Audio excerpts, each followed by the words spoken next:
শোন, আজকে কিন্তু ভালো করে খেলতে হইব। গত ম্যাচে তোর কারণে কিন্তু হারছি। কেমনে খেলোস বুঝি না তো। আমার লগে চলস, আমার ফলো করবি না।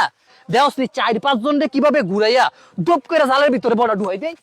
বুঝোস না তো বড়টা কই যাইবে তুই? তাই সাফাবাজিবে করে বল রে এত রাখতারা না, হেবাটাতে খেলা শিখতাম। কিরে, তুই আমার কিছু কইলি? না না ভাই, কি কমু, কিছু কই নেই। চল খেলতে যাই। কিরে বোরহান এবার কল দেয় কি জন্য? আচ্ছা দইরা দেখেন না কি কয়। কিরে বোরহান, কি খবর? তোরা কই রে? আমার আব্বা তো মারা গেছে। ইন্না লিল্লাহ। কি করছ তুই? কখন? একটু আগে 2টায় জানাজা, তোরা কিন্তু আয় পড়িস। রে বোরহান আব্বাই তো মারা গেছে, আমাদেরকে জানাজা যাইতে কইতাছে। আমাদের না খেলা আছে, এখন কি করতাম? ইনশাআল্লাহ কইয়া দেন। আচ্ছা ঠিক আছে, আচ্ছা ঠিক আছে ইনশাল্লাহ। কি রে ইনশাল্লাহ কইতি কইলি কে রে?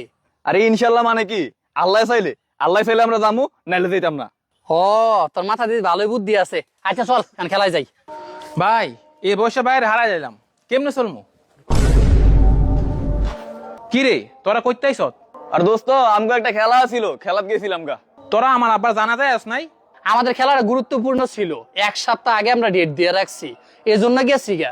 জানাজা না দিলে কি হয়েছে? তোদের মতো খারাপ বন্ধু আমি কখনো দেখি নাই। আমার জীবনে একটা গুরুত্বপূর্ণ সময় তোরা আসস নাই।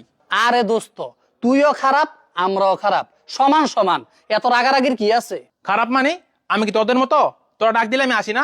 তুই আমাদের বন্ধু মানুষ, একদিন ডাক সত আসছি না, এজন্য আমরা খারাপ হয়ে গেছি। আর তোরে যে আল্লাহ রব্বুল আলামিন প্রতিদিন 5 বার ডাক দেয়, তুই আল্লাহর ডাকে সাড়া দেস?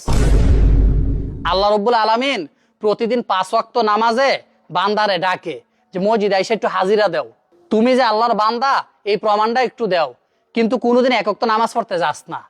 আরে আমরা তো বন্ধু বান্ধবের ডাকে সাড়া দেই নাই, আর তোরে যে আল্লাহ সৃষ্টি করছে তুই তার ডাকে সাড়া দেস না, তাহলে তুই কেমন খারাপ?